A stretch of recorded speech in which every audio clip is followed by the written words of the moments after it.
Hi viewers, இன்னைக்கு நம்ம பார்க்க போற பட விமர்சனம் என்னன்னு பார்த்தீங்கன்னா தீயவர் கொலை நடுங்க. இந்த படத்தோட கதை என்ன அப்படின்னு பார்த்தோம்னா, இந்த படத்தை ஒரு உண்மை சம்பவத்தை மையமா கொண்டு இந்த படத்தை வந்து பண்ணியிருக்காங்க. இந்த படத்துல யார் யார் நடிச்சிருக்காங்க அப்படின்னு பார்த்தோம்னா, நம்ம ஆக்ஷன் கிங் அர்ஜுன் சர்ஜா, ஐஸ்வர்யா ராஜேஷ், அபிராமி வெங்கடாச்சலம், பிரவீன் ராஜா, லோகு, ராம்குமார், தங்கதுரை, பேபி அன்னிகா, பிராங்க்ஸ்டார் ராகுல், பிரியதர்ஷினி, வேலா ராமமூர்த்தி, இப்படி நிறைய பேர் இந்த படத்துல நடிச்சிருக்காங்க. இந்த படத்தோட ஃபர்ஸ்ட் ஹாஃப் எப்படி இருக்கு அப்படின்னு பார்த்தோம்னா, எடுத்த உடனே முதல் சீன்லேயே ஒரு ஆக்சிடென்ட். அந்த ஆக்சிடென்ட்டை ஏற்படுத்தி பைக்கில் ஒரு சைக்கோ த்ரில்லர் மாதிரி ஒரு கேரக்டர் வர்றாங்க. அவர் வந்து ஒரு ராடால அவங்கள அடிச்சு கொண்டுடுறாங்க. இதை இன்வெஸ்டிகேஷன் பண்றதுக்காண்டி நம்ம அர்ஜுன் வர்றாரு.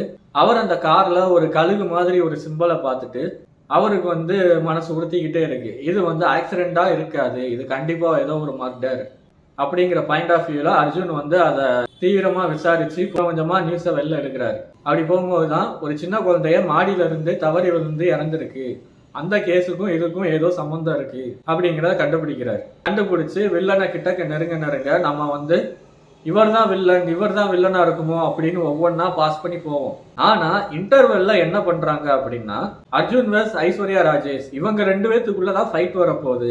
ஏன்னா ஹீரோ அர்ஜுன், வில்லன் வந்து ஐஸ்வர்யா ராஜேஷ், இப்படி வந்து இன்டர்வெல்ல முடிக்கிறாங்க. அதை பார்த்துட்டு நம்ம ரொம்ப கூஸ்பம்ஸ் ஆயிட்டு செகண்ட் ஹாஃப் காண்டி ரொம்ப வெயிட் பண்ணுவோம். இப்போ செகண்ட் ஹாஃப் எப்படி இருக்கு அப்படின்னு பார்த்தோம்னா, அந்த கொலையை பண்ணது ஐஸ்வர்யா ராஜேஷ் தான். அதுக்கப்புறமும் நிறைய கொலைகள் நடக்குது, இவங்க இறந்து போவாங்க அப்படின்னு அர்ஜுனுக்கும் தெரியும். கொஞ்சம் கொஞ்சமா வில்லன் கிட்ட நெருங்குறாரு. லாஸ்டா அவர் வந்து ஐஸ்வர்யா ராஜேஷ் தான் வில்லன் அப்படிங்கிறத கன்ஃபார்மா கண்டுபிடிச்சிடுறாரு. அவங்க இப்படி பண்றதுக்கு யார் காரணம் அப்படிங்கிறத அர்ஜுன் சார் ஒரு கன்ஷாட் பாயிண்ட்ல வச்சு அந்த ஸ்டோரி எல்லாமே சொல்றாரு. அந்த சீன் எல்லாமே ரொம்ப ரசிக்கும்படியா இருந்துச்சு. இப்ப இந்த கொலைகள் பண்ணது எல்லாமே இவங்க தான் அப்படின்னு கண்டுபிடிச்சாச்சு. ஆனா இது எல்லாத்தையும் தாண்டி ஆளா ஒருத்தன் இருக்கான் அப்படிங்கிறது இந்த படத்துல ரொம்ப ட்விஸ்டா இருக்கு. அந்த ஆள் யாரு, அதான் கதை எல்லாமே சொல்லிட்டாங்களே, இவங்க தான் கொலை பண்ணாங்க.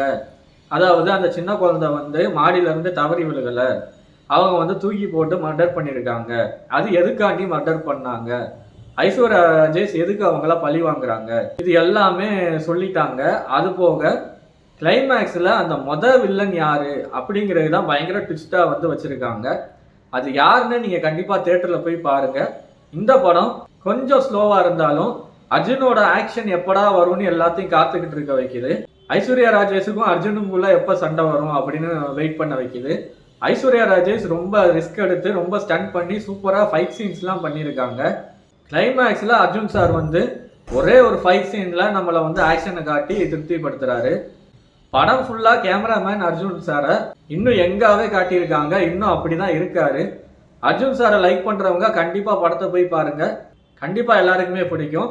இதோட நான் அடுத்த விமர்சனத்துல உங்களை சந்திக்கிறேன். நன்றி, வணக்கம்.